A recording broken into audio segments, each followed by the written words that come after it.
কুণালদা, মাথায় পাগড়ি পরলে কৌস্তব বাগচি হওয়া যায় না, অত সহজ না।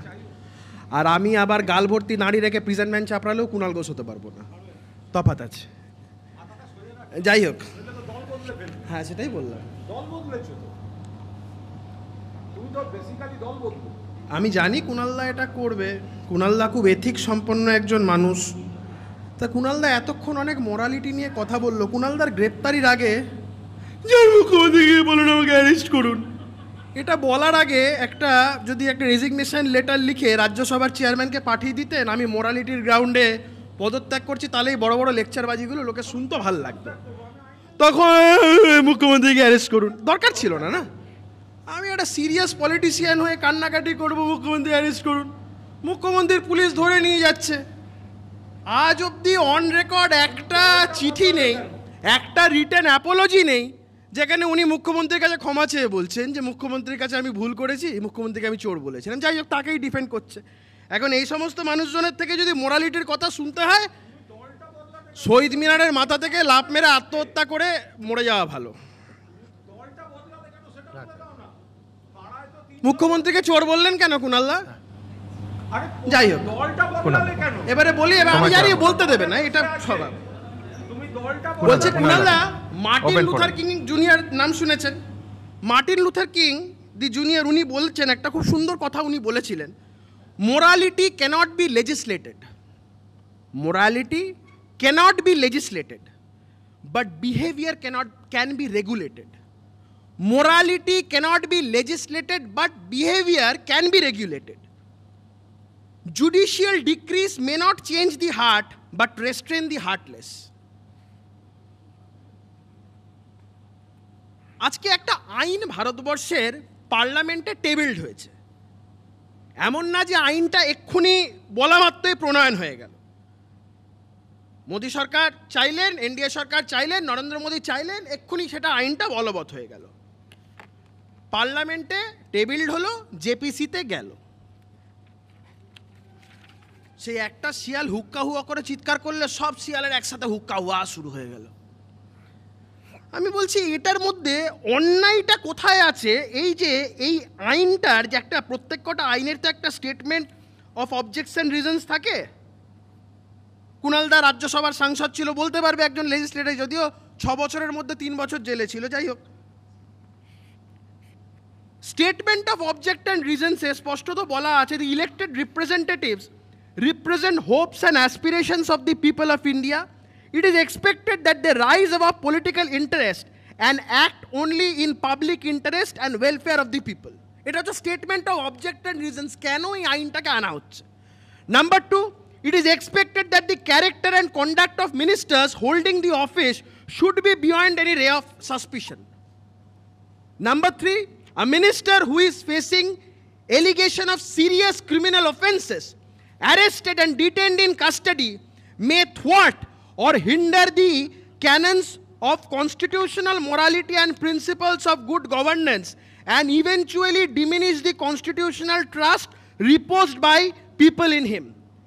There is, however, no provision under the Constitution for removal of a minister who is arrested and detained in custody on account of serious criminal charges. তারপরে বলা হয়েছে কোন কোন কিছু জিনিসের অ্যামেন্ডমেন্টের প্রয়োজন। মন্ত্রীরা তো অনেকে পদত্যাগ করেছেন। লালকৃষ্ণ আদবানির এগেনস্টে হাওয়ালা কেলেঙ্কারিকে কেন্দ্র করে একটা অভিযোগ মাত্র উঠেছিল, তিনি সাংসদ পদ থেকে ইস্তফা দিয়ে দিয়েছিলেন। ঘরে বসে কাঁদতে কাঁদতে বলেন পুলিশকে বলে অ্যারেস্ট করতে, না, পদত্যাগ করে দিয়েছিলেন। সোজা গিয়ে যখন আমি পরিষ্কার হব, আমি তখন আমার, that's a simple question of morality. Morality যেটা আজকের দিনে রাজনীতিতে পশ্চিমবঙ্গে তথা সারা ভারতবর্ষে, আমি কাউকে ছোট বড় কাউকে বলছি না, মোরালিটির বড়ই অভাব। This is a question of morality. কালকে অমিত শাহজিকে প্রশ্ন করা হচ্ছিল, যখন এই ফেক এনকাউন্টার কেসে অমিত শাহজি অ্যারেস্ট হওয়ার আগে মন্ত্রিত্ব থেকে পদত্যাগ করে দিয়েছে, এবং এটাই তো স্বাভাবিক, এটাই তো হওয়া উচিত। কিছু আছে নির্লজ্জ বেহায়া, তারা করে না, বা এমনও কিছু আছে যে সমস্ত অ্যাপ্রিহেনশনে আছে, অ্যারেস্ট হয়ে গেলে মুখ্যমন্ত্রিত্ব চলে যাবে, তাদের অসুবিধা আছে, তারা করবে না। তাদের হয়ে কিছু লোক এখন থেকে এমন চিৎকার চেল্লামিল্লি করছে এটা বোঝানোর জন্য, দেখো আমি তোমার জন্য চিৎকার করছি, জেলে গেলে আমাকে পদ্মা দিয়ে যাও, লাভ নেই, চোর বলে বসে আছেন, কিচ্ছু দেবে না।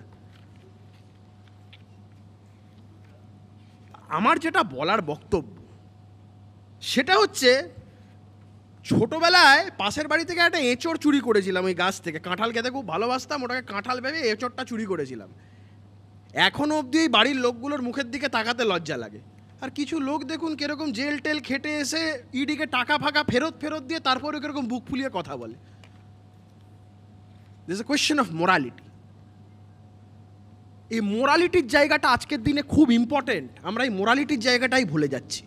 এই আইনটা তো সেই জায়গাটা। কে বলেছে গ্রেপ্তার হলো 30 দিনের বেশি থাকলো মন্ত্রিত্ব চলে গেল? কি হলো? এই আইনই তো বলছে, এই কনস্টিটিউশনাল অ্যামেন্ডমেন্টই তো বলছে যে আবার তুমি যেই মুহূর্তে বেল থেকে, তুমি যেই মুহূর্তে কোর্ট তোমাকে বেল দেবে, তুমি আবার মন্ত্রী হয়ে যাও, আবার মুখ্যমন্ত্রী হয়ে যাও, যা খুশি হয়ে যাও, তোমার যদি দলের সেই সংখ্যাগরিষ্ঠতা থাকে, কোনো বাধা নেই। আমরা অতীতে তো বহু মুখ্যমন্ত্রীকে দেখেছি, তখন তো ভারতবর্ষে এই আইনটা ছিল না, এই কনস্টিটিউশনাল অ্যামেন্ডমেন্টটা ছিল না। বহু মুখ্যমন্ত্রী জেলে যাওয়ার আগে অন্য কাউকে বসিয়ে দিয়ে চলে গেছে, আবার জেল থেকে ফিরে এসছে, আবার হয়ে গেছে। তবে একটা সমস্যা আছে, তখন কেউ কেউ বলে যে আমি চেয়ার ছাড়বো না, এই সমস্যাটাও দেখা দিয়েছে। It's all about morality. কিছু হলে ভারতীয় জনতা পার্টির দোষ, ভারতীয় জনতা পার্টির দোষ, ভারতীয় জনতা পার্টির দোষ বলে তো চিৎকার করে লাভ নেই। 39th কনস্টিটিউশনাল অ্যামেন্ডমেন্ট হয়েছিল ইন্দিরা গান্ধী, সেই সময় রাজনারায়ণ ভার্সেস ইন্দিরা গান্ধী যেই মামলা হয়েছিল এলাহাবাদ হাইকোর্টের জাজমেন্টটার কারণে, ইন্দিরা গান্ধীর করাপ্ট প্র্যাকটিসে ইন্দিরা গান্ধীর সেই সময় পদ চলে যেত। Indira Gandhi came up with a constitutional amendment এটা বলে যে ডিসকোয়ালিফিকেশন অফ প্রাইম মিনিস্টার বা হচ্ছে কি এটা that cannot come under the purview of judicial review, এবং সেটা নিয়ে একটা কনস্টিটিউশনাল অ্যামেন্ডমেন্ট হলো। সেখানে article 329A of the constitution সেটা ইনসার্টেড হলো। সাবসিকুয়েন্ট দেয়ার টু 44তম সংবিধান সংশোধনীতে সেটাকে আবার রিপিলডও করা হলো।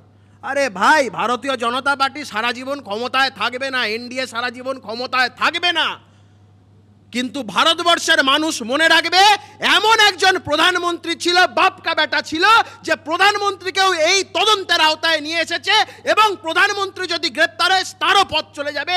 এটা বলার যদি হিম্মত কারোর থেকে থাকে, সেটা একমাত্র ভারতবর্ষের এই বর্তমান প্রধানমন্ত্রী নরেন্দ্র মোদীর আছে, কারোরই নেই। অতীতে তো অনেক প্রধানমন্ত্রী এসে, কেউ করেছে নাকি এই জিনিস? কারোর বলার হিম্মত ছিল?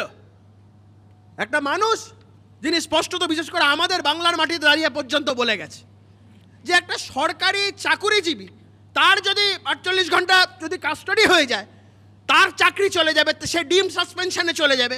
Y not a prime minister, why not a chief minister, why not the other ministers? কেন নয়? এই কেনর প্রশ্নটা, বিকজ সবাই পাবলিক সার্ভেন্ট, মন্ত্রী, মুখ্যমন্ত্রী, প্রধানমন্ত্রী, কেউ রাজা মহারাজা নয়। দেখুন, কথা সেদিনকেও উঠেছিল যেদিনকে 1951 সালে প্রথম সংবিধান সংশোধনী হয়েছিল নেহরুর আমলে। অনেকে বলেছিল জমিদারি সিস্টেম নিয়ে অনেকের, যাই হোক, বিতর্ক সব সময় থাকবে, কিন্তু তার মধ্যেও ভালো জিনিসটাকে খুঁজে বার করতে হবে। সাধারণ মানুষের কাছে জিজ্ঞাসা করুন, রেফারেন্ডাম নিন, সাধারণ মানুষের কাছে গিয়ে প্রশ্ন করুন যে কিছু রাজনৈতিক দল চিৎকার করছে 30 দিন বেল টেল না পেলে মন্ত্রিত্ব চলে গেলে এটা নাকি বিশাল বড় আকাশ ভেঙে পড়ছে। সাধারণ মানুষ বলবে কাঁচকলা, যা করেছে বেশ করেছে, যা করেছে ঠিক করেছে। দেখুন, জজেরা কেউ বোকা নয়। আজকে schedule caste schedule tribe atrocity অ্যাক্টের সেকশন 18 স্পেসিফিক বার আছে অ্যান্টিসিপেটরি বেল করা যাবে না। তার মানে কি, লোকের নামে ফেক মামলা হচ্ছে, লোক সোজা জেলে ঢুকে যাচ্ছে? লোকের তো অন্য রাস্তা আছে। একটা উকিলের চেম্বারে বাইরে একটা খুব সুন্দর সাইনবোর্ড ছিল একটা সময়, সুমনদা, এটা খুব মজার জিনিস জানো তো, বলছে where there is a will there is a way, where there is a will there is a way, where there is a way there is a law, where there is a law there are some loopholes, and for that I am there. মানে এটা হচ্ছে, উকিলরা তো আছে রে ভাই, ল অফিসার্সরা আছে, court অফিসার্সরা আছে, Jazeera আছে, তাদের উপরে ভরসা রাখতে হবে। অ্যান্টিসিপেটরি বেল বার্ড হয়েছে মানে একটা মানুষ গিয়ে রিভিশনাল কোর্টে গিয়ে সেটাকে তার প্রপার্টি চ্যালেঞ্জ করছে না, এটা হচ্ছে না, তার উপরেও স্টে পাচ্ছে লোকে। 30 দিন সময় আছে, কোর্ট বোকা নয়।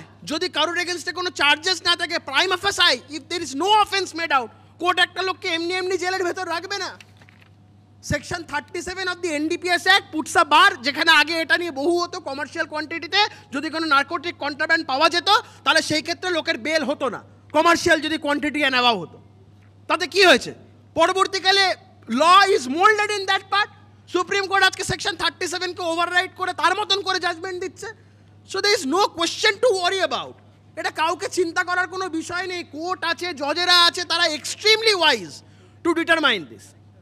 যাই হোক, আমি একটা কথাই শুধু বলবো যে রেফারেন্ডাম এই বিষয়ে পার্লামেন্টারি জয়েন্ট পার্লামেন্টারি কমিটি বা পার্লামেন্টের 2/3 মেজরিটি তার থেকেও ইম্পর্টেন্ট। যদি আজকের দিনে দাঁড়িয়ে গণভোট হয় সারা ভারতবর্ষ জুড়ে, যদি একটা রেফারেন্ডামের প্রশ্ন হয়, আমি মনে করি আজকের দিনের যা অবস্থা বা ভারতবর্ষের মানুষের যা চাহিদা, হই হই করে এই সংবিধান সংশোধনী পাস হবে, কেউ রুখতে পারবে না। দু একজন কান্নাকাটি করবে, তাতে কি এসে গেল। আর এই আজকের বিতর্কটার দুটো পার্ট আছে। আর একটা পার্ট হচ্ছে এটা গেল একটা সংবিধান সংশোধনী নিয়ে, দ্বিতীয় পার্টটা এইখানে আমাদের আজকের যে আলোচনা তাতে করে হচ্ছে কালকে ওই দেখা গেল একজন এই ছাদ ফাত থেকে লাফ পাপ মেরে দিয়েছে, পাকের মধ্যে পড়ে জামা কাপড়ে পাক টাক লেগে গেছে, ওই সব নিয়ে একটা পার্ট আছে। সেটা বলছে এজেন্সির ফাঁসে যখন বিধায়ক থেকে মন্ত্রী, বিল বিরোধী ঘাসফুল বলে পদ্মই ষড়যন্ত্রী। পার্থ চট্টোপাধ্যায়কে বান্ধবীর ওই খাটের তলায় টাকাটা বিজেপি রাখতে বলেছিল, বিজেপি ষড়যন্ত্রী। এই চাল চুরি, এই সমস্ত রেশন কার্ডের চুরি টুরি, এগুলো বালু মল্লিককে বিজেপি করতে বলেছিল। আরে এখানে পাগড়ি পরে বসে আছে এই লোকটাকেও পর্যন্ত কেন্দ্রীয় এজেন্সি ধরেনি, তার নিজের রাজ্যের পুলিশই ধরেছিল। বিজেপি ষড়যন্ত্রী হয়ে গেল। দেখুন, চুরি করলে জেলে যেতে হবে। চাওয়ালা দেশের প্রধানমন্ত্রী, আমাদের হাইকোর্ট পাড়ায় একজন চাওয়ালা আছে, ওই চাটা ছাকার পরে ওই কাপড়ের মধ্যে নিগড়ে নিগড়ে নিগড়ে নিগড়ে চাটাকে বার করে। এখানে ওই নিগড়ে নিগড়ে নিগড়ে নিগড়ে বার করা হবে, একটা চোরকেও ছাড়া হবে না। তাই সবাইকে আশ্বস্ত করে বলে যাই, এটা না খাউঙ্গা না খানে দুঙ্গার সরকার।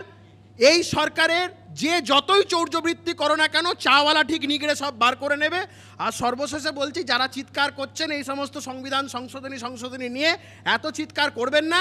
যদি ভাগ্যের শিকা ছেড়ে, তাহলে আপনাদেরও কপাল খুলতে পারে। এখানে যারা রাজ্য চালাচ্ছে, খুব শিগগিরই তাদেরকে হয়তো শ্রীগড়ে যেতে হতে পারে। অবশ্য তাদের ভাগ্যের শিকে ছিঁড়বে না যারা একবার চোর বলে বসে আছে। সবাই ধন্যবাদ, ভালো থাকবেন, সুস্থ থাকবেন। জয় হিন্দ, বন্দে মাতরম, ভারত মাতা কি।